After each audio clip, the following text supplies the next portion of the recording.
We've got a rather nice little carved Roman god's head, which we found here on site last week.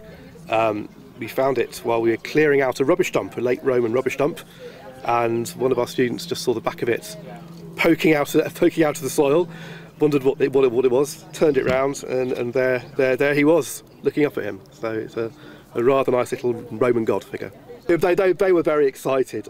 Obviously, on a Roman site, we're finding lots of things every day, but to find something like this, and this is, one of our first-year archaeology students coming out here to learn how to be a field archaeologist, and for them to make such a wonderful discovery on one of their training digs, I think they were exceptionally pleased. Yeah. It's probably 2nd or 3rd century AD.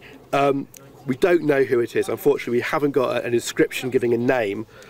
We're pretty certain it's a god, and it's the nearest similarity we can find is from a god known from a Roman fort at Benwell on Hadrian's Wall.